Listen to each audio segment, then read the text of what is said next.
Et maintenant, j'entends une voix qui me dit t'es mort. À ce moment-là, qui me dit t'es mort. Et je disais les gars, aidez-moi, je vais aller en enfer, je vais mourir. Appelez un pasteur, appelez mes parents, je vais mourir, je vais en enfer. Tu vois, tu sais que tu peux rien faire, t'es seulement là, t'acceptes, tu dis pardon, ça sert à rien. Je criais Jésus, il n'y a pas de présence de Dieu, ça sonne vide. Je criais pardon, pardon, ça sert à rien, ça change rien, t'y es déjà. Le temps, il passe pas. Et finalement, je me suis retrouvé en enfer. Mais quand je vous dis en enfer,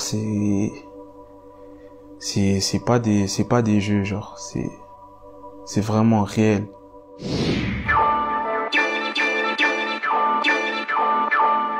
Bonjour à tous, donc moi c'est JD, mon nom complet c'est Jean David. Je vais vous expliquer mon témoignage. J'ai grandi dans l'église, mes parents servent depuis que je suis bébé, mais maintenant je suis tombé, on va dire, dans une routine, dans un ennui. Pour moi c'était ennuyant l'église, tout ce qui était l'église, quand on parlait de Dieu c'était ennuyant. Donc j'ai été chercher de l'amusement dans le monde, dans tout ce qui était les filles, les fêtes, l'alcool, la bringue si je puis dire, également les bagarres. Les bagarres, j'étais un garçon très violent, vraiment violent, me taper, même des fois me ramasser des coups aussi. C'est quelque chose que j'aimais, genre cette interaction, ça m'animait vraiment. Je me donnais un genre du style, ouais, être impliqué dans les bagarres de quartier, etc. J'aimais aussi beaucoup l'argent. J'étais vraiment omnibulé par l'argent. Pour moi, tout moyen était bon de faire de l'argent, que ça soit propre ou sale. Je peux pas finir pauvre. Et malheureusement, j'ai fait beaucoup de bêtises suite à ça. Mais maintenant, je vais vous raconter comment Dieu a totalement transformé ma vie du jour au lendemain. Je suis parti en vacances avec des amis. On avait pris un appartement à la mer pendant 1 mois. Un soir, j'étais sorti ce soir-là, je me suis battu, je me suis encore battu. D'ailleurs, j'étais très fier, j'avais mis un KO, etc. Je me suis encore battu, bref. Ce soir même, quand je suis rentré, j'étais vraiment fier, content de ma victoire, si je puis dire. J'étais un peu exténué, j'avais passé une longue journée, je suis parti dormir. Faut savoir, on était 10 dans l'appartement avec mes potes. On avait pris un appartement de 10 personnes, donc il y avait différentes chambres. Moi, j'étais dans une chambre avec 2 amis. Avec 2 amis, il y avait un grand lit, un lit normal. On était à 3 dans la chambre. Donc moi, je suis parti dormir en premier. Et par la suite, mes amis m'ont rejoint. Mon pote, il aimait bien mettre des musiques un peu pour s'endormir, etc. Et ce soir-là, il avait mis une musique très très douce. C'était de la mélo comme ça, mais c'était pas de musique chrétienne. En temps normal, si j'avais écouté cette musique, vraiment, j'aurais apprécié et tout. Mais là, j'étais dans mon sommeil et je suis réveillé par une douleur. Je comprends pas ce qui se passe. Et il faut savoir que j'étais en train de trembler dans mon lit. J'avais vraiment des réactions. Genre, je sentais vraiment une brûlure qui venait de la musique. Et mon pote, il comprend pas ce qui se passe, il rigolait un peu, ils étaient 2, hein. Et je lui dis, s'il te plaît, coupe la musique. Et lui, il a pris ça à la légère, il a baissé le son un peu, il a pas vraiment coupé. Donc moi, du coup, j'essaie de boucher mes oreilles. Et là, la musique me traverse, genre la musique me traverse, c'était une brûlure, des ondes bizarres. Et je continuais à trembler, je continuais vraiment à trembler. J'ai commencé à crier, je lui ai dit, coupe la musique. Frérot, il se passe vraiment quelque chose de bizarre. Et maintenant, j'entends une voix qui me dit t'es mort. À ce moment-là, qui me dit t'es mort. Donc moi je comprends pas, pris de panique, je commence à me lever, m'habiller. Je dis je peux pas rester ici, je dois partir. Parce que je sentais cette douleur, je me sentais mal, je comprenais pas ce qui se passait. Et j'ai commencé à dire à mes potes. Donc il y avait avec moi mon pote chrétien et mon pote musulman. J'ai dit ouais, priez pour moi les gars, priez pour moi. Je sais pas ce qui se passe, mais priez pour moi, appelez un pasteur. Appeler mes parents, mais prier pour moi. Et du coup, mon pote chrétien qui était avec moi, qui a mis la musique, il a pas vraiment fait attention. Mon pote musulman, il s'est vraiment mis à prier. Il faisait ses prières, du coup, en arabe, etc. Et maintenant, j'entends cette même voix qui est mort, qui m'a dit t'es mort, qui se moque de mon pote et qui dit inconscient, tu pries la mauvaise personne. Et à ce moment-là, du coup, moi, j'ai vraiment paniqué. Et je me rapproche de lui, je dis frère arrête, je dis frérot arrête. Et lui il pensait que je sais pas, il me délivrait, donc ça veut dire qu'il parlait encore plus fort. Et à ce moment-là, il m'est arrivé vraiment quelque chose de fou. J'étais là et je me suis vu moi-même, mais en train de flotter, moi-même devant moi. Donc ça veut dire que je me voyais 2 fois. Et à ce moment-là, je suis devenu, mais quand je vous dis complètement hystérique, j'étais fou. J'ai commencé à crier, sauter, j'essayais de courir en fait, comme si je courais après moi-même et j'étais fou, je criais. Et quand j'étais dans cet état-là, faut savoir que j'ai pris conscience de vraiment toute la vie. Je sais pas comment ça se fait, mais je savais tout. Et je disais, les gars, aidez-moi, je vais aller en enfer, je vais mourir, appelez un pasteur, appelez mes parents, je vais mourir, je vais en enfer. Et je courais après moi-même. Et mes potes, ils me contiennent, ils essayaient de me tenir parce que je sautais vraiment, je renversais tout dans l'appartement. Et ils me tiennent, et je dis, les gars, s'il vous plaît, tenez-moi, tenez-moi, tenez-moi. Ils disent, on tient, qu'est-ce qui se passe et tout? Je dis, tenez-moi. Et après, je dis, les gars, c'est trop tard, c'est fini pour moi, je vais aller en enfer. Donc, je vois mes potes me tenir de moins en moins, parce que je me sens tout simplement descendre, jusqu'à ce qu'il fasse vraiment, je sois vraiment dans le noir. Maintenant, à ce moment-là, la même voix là qui s'est moquée de moi, m'a dit, je t'avais dit, tu es mort, ça servait à rien de te débattre. Et je me vois en train de voler. Et on me dit, tu vois. Et après, je me vois en train de me battre. On me dit, tu vois. Et en fait, j'ai vu une série de choses que j'ai fait dans ma vie, de mal. Et à chaque fois, on me disait, tu vois, tu vois, tu vois, tu vois, tu vois. Il faut savoir que quand j'étais dans cet état-là, bon, comme je vous ai dit, je savais tout, je comprenais tout. Donc ça veut dire, j'avais pris conscience du bien, du mal. J'avais pris conscience que le paradis, l'enfer existait. J'avais pris conscience de tout, de toute la vie. Et maintenant, j'entends orateur, orateur, orateur, orateur. J'entends ça plusieurs fois. Je me vois en même temps prêcher devant, enfin parler devant des foules, devant des gens. Et les gens qui m'écoutaient étaient touchés par ce que je disais. Et après, on me dit orateur. Cette même voix, hein, orateur, orateur, en boucle. Et il me dit, orateur, c'était ça ta destinée. Et t'es passé à côté. Donc j'étais complètement choqué. Parce que moi, faut savoir, quand j'étais petit, bon, j'avais des problèmes un peu pour parler. J'ai parlé un peu tard, puis après je buguais, je parlais lentement. J'avais des problèmes en général pour m'exprimer quand j'étais très petit. Et cette voix-là me dit, tu vois, quand t'étais petit, en fait, ça, c'était des attaques. C'était des attaques parce que c'est avec ta voix que t'étais censé rentrer dans ta destinée. Mais toi, avec ta voix, tu préférais faire du rap mondain. Tu préférais escroquer les gens. Tu préférais baratiner les filles. Et bref, moi, j'étais comme ça. Donc, t'étais en train de chuter. Tu vois, tu sais que tu peux rien faire. T'es seulement là, t'acceptes. Tu dis pardon, ça sert à rien. Je me suis retrouvé devant une très grande porte. J'étais devant, j'attendais, mais cette porte-là, je l'ai pas passée. Et finalement, je me suis retrouvé en enfer. Mais quand je vous dis en enfer, c'est pas des jeux, genre c'est vraiment réel. Donc ça veut dire que souffrance, mais non, le mot douleur, le mot souffrance, ça peut même pas qualifier l'enfer. C'est trop, c'est trop. Je criais Jésus, il y a pas de présence de Dieu, ça sonne vide. Je criais pardon, pardon. Ça sert à rien, ça change rien, t'y es déjà. Le temps, il passe pas. 1 seconde, 2 secondes, comme là, je suis avec vous, je parle. Le temps ne passe pas, tu peux pas compter les secondes. 1 seconde, peut-être c'est 100 ans. Il y a pas de temps. Et donc, j'étais là. J'étais en train de souffrir, je criais, j'avais des ondes bizarres, j'implosais, je comprenais pas. En fait, c'était mon âme, mais je comprenais vraiment pas, c'était une douleur inqualifiable. Et maintenant, je vois ma mère en train de prier pour moi la nuit et pleurer. Il faut savoir que chaque larme qui coulait du visage de ma mère, ce que j'ai payé pour ça, c'était trop. C'était vraiment trop. C'est une douleur, même le mot douleur, c'est pas assez. Ensuite, il faut savoir que avant je faisais du rap. Je m'efforçais à essayer de me faire un nom, etc., à faire des choses pour qu'on entende parler de moi. Donc, ça veut dire que logiquement, j'influençais des personnes derrière moi. Et maintenant, chaque personne, on va dire que j'ai influencé, j'ai payé pour ces personnes-là. Chaque personne qui voulait m'imiter, j'ai payé pour ces personnes-là.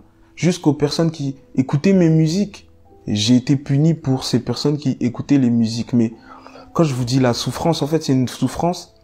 T'es là, mais tu ne peux pas l'assumer. Donc ça veut dire que c'est trop. T'es là parce que tu peux pas t'échapper, mais t'es en saturation. C'est impossible. Ce n'est pas fait pour les hommes. L'enfer, ça a été créé pour ceux qui ont conspiré contre Dieu, pour Lucifer et les démons, les anges déchus qui ont conspiré contre Dieu. C'est fait pour des créatures spirituelles, si je puis dire. C'est pas fait pour nous, les hommes. On peut pas assumer ça. Après tout cela, je me sens tout simplement revenir à moi-même. Je reviens dans mon corps, dans l'appartement où j'étais de base. Et il faut savoir, mes potes qui étaient avec moi là, ils m'avaient allongé sur un lit. Ils s'étaient positionnés tous autour de moi. Et ils étaient un peu en panique. Certains lâchaient quelques larmes, certains paniquaient, certains ne savaient pas s'ils devaient appeler l'ambulance ou pas. Et puis je reviens, puis ils me disent, JD, ton cœur s'arrête de battre, ton cœur bat lentement, ton cœur bat vite. Qu'est-ce qui se passe, gros? Tu fais un arrêt du cœur, qu'est-ce qui t'arrive, en fait? Et moi, en fait, quand je suis revenu à moi-même, j'avais une révolte.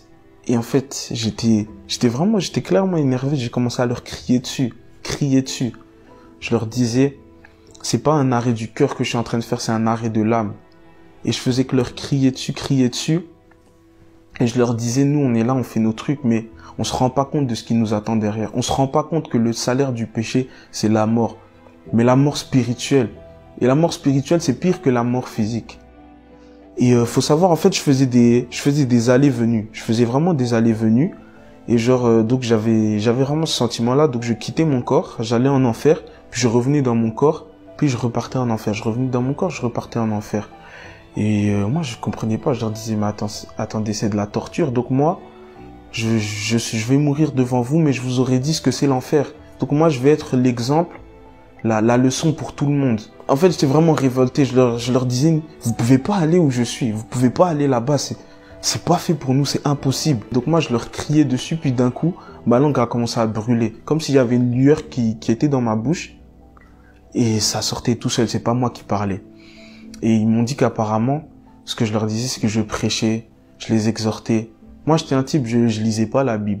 Je lisais très rarement la Bible, même si je l'ai jamais lu de ma vie avant. Et je leur sortais des versets bibliques, je leur prêchais, je leur ai parlé apparemment des 7 années de tribulation, je leur ai parlé de plein de choses en fait. Et genre ma langue brûlait. Et moi, je voulais juste dire, les gars, évitez l'enfer, mais il y a tout ça qui sortait de ma bouche et je contrôlais pas ce qui sortait de ma bouche. Comme je vous ai dit, l'enfer, il n'y a pas de temps. Donc, c'est-à-dire, quand je revenais, je vous promets, j'avais l'impression d'être super vieux. J'avais l'impression peut-être d'être parti 200 ans, 100 ans, 10 ans. Alors que peut-être je faisais des allées-venues de quelques secondes, mais j'avais l'impression vraiment d'être parti longtemps. Et quand je revenais, j'avais le sentiment d'être encore plus vieux. Donc, à un moment, dans ces montées-descentes, j'ai ressenti un poids, mais c'est pas un poids que tu peux porter. C'est un poids vraiment qui me tirait de l'intérieur et je me sentais encore descendre. Et je disais, les gars, tenez-moi, c'est trop lourd, c'est trop lourd. Et comme je vous ai dit, dans cet état-là, j'étais conscient d'un peu de tout. Donc ça veut dire que je disais, les gars, je suis en train de porter le poids de vos péchés. Là, je vais descendre parce que je porte le poids de vos péchés, c'est trop lourd. Et ils essayaient de me tenir, mais ils tenaient mon corps, pas mon âme. Donc mon âme était en train de redescendre. Et j'étais en train de crier et tout. Puis j'ai dit, mais attendez, en fait, là, je suis en train de porter le poids des péchés de vous, ici, mes 5 amis qui êtes autour de moi. Mais Jésus a porté le poids des péchés de toute la terre. Le poids de péché de vous, de moi, de tout le monde. Et moi, quand je vous dis les 5 amis là, le poids, c'était un truc, ça tirait mon âme de l'intérieur. Et je leur disais, tenez-moi, je criais, c'était trop lourd. Ils me tenaient, je suis quand même redescendu. Et quand je suis redescendu, je pense pour la dernière fois, je vois mon pote tout simplement en train de faire des bêtises.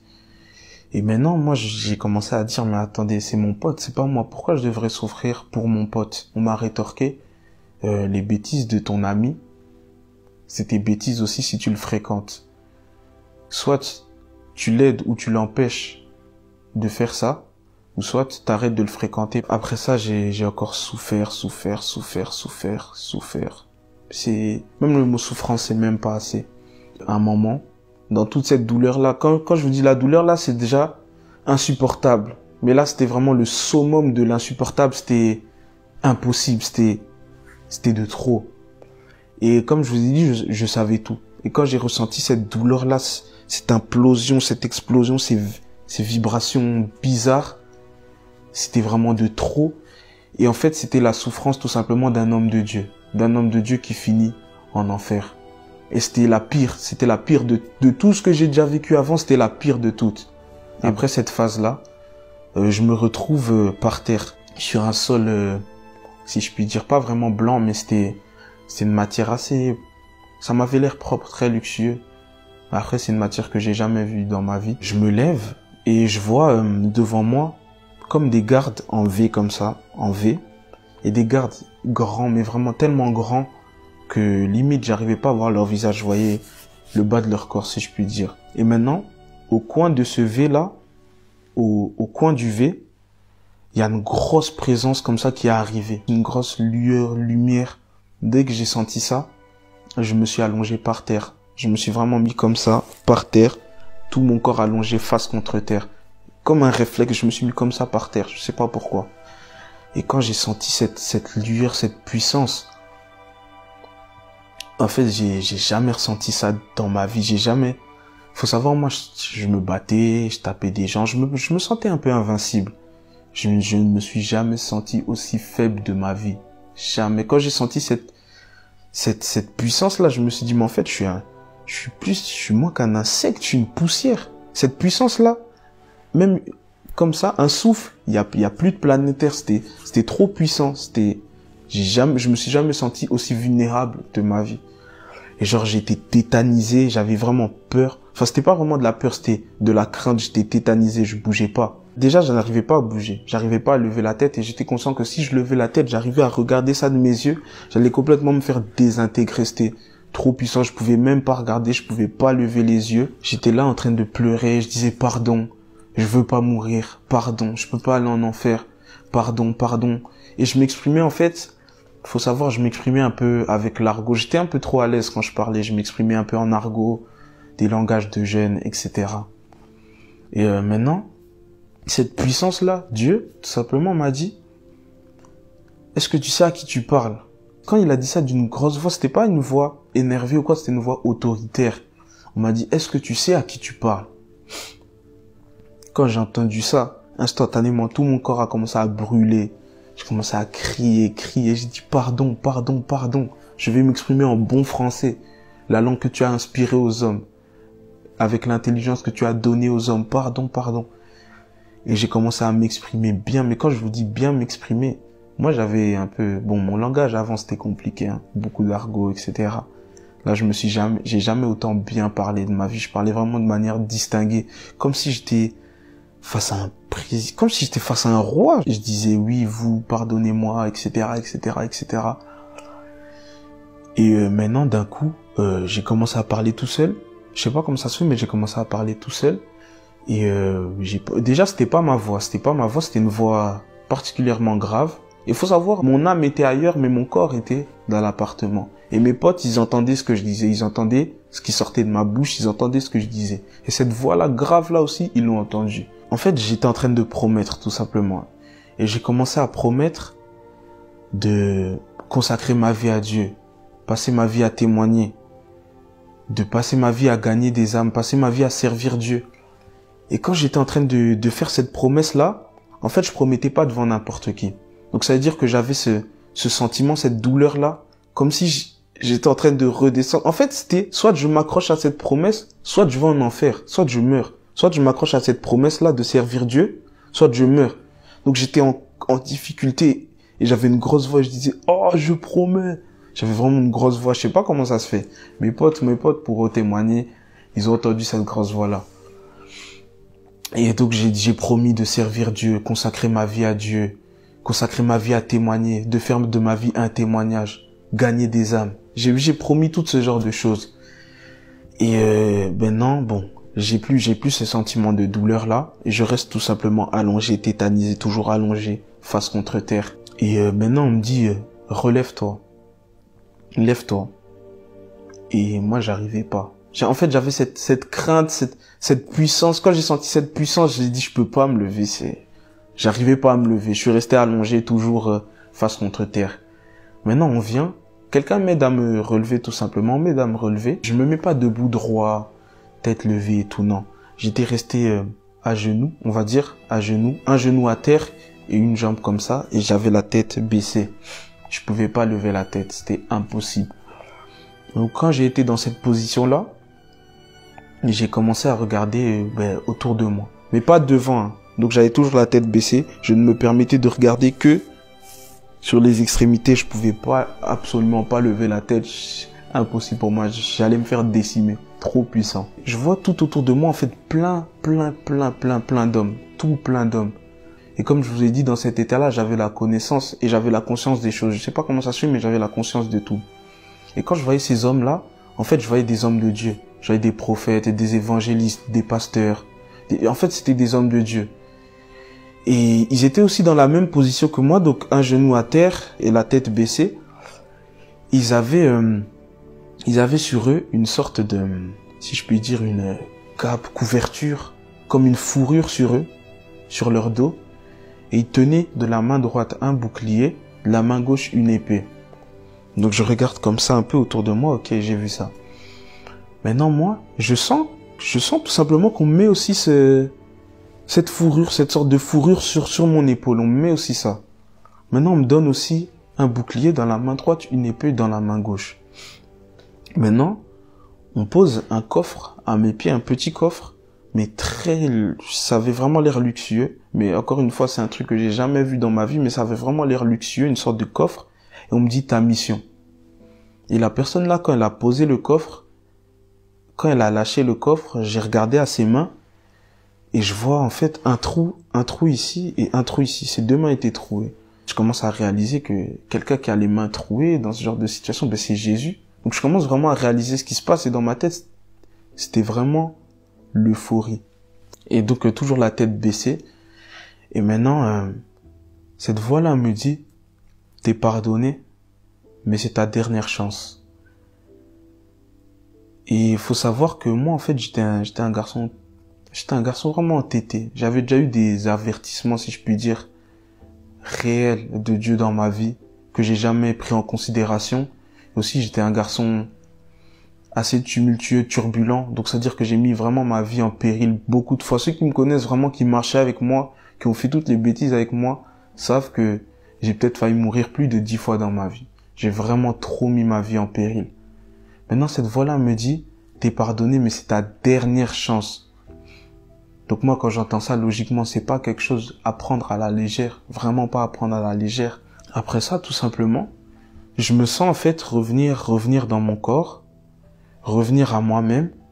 Et quand j'étais en train de revenir, j'entends vraiment plein de choses. Il y avait vraiment beaucoup de choses qui défilaient dans mes oreilles, dans ma tête. Il y avait trop de choses qui défilaient. J'entendais plein de choses. Et j'ai notamment entendu la voix du début, qui se moquait de moi, qui m'a dit t'es mort, qui criait, qui disait non, il en sait trop, il mérite pas le pardon, c'est un pécheur, il en sait trop, il mérite pas le pardon. Et j'ai entendu vraiment beaucoup de choses, et maintenant je suis vraiment revenu vraiment dans mon corps, et j'étais vraiment en sueur, mon cœur battait vite, je vois mes potes allongés autour de moi, ils m'avaient allongé dans le lit, il y en avait certains qui pleuraient, certains qui stressaient, certains qui...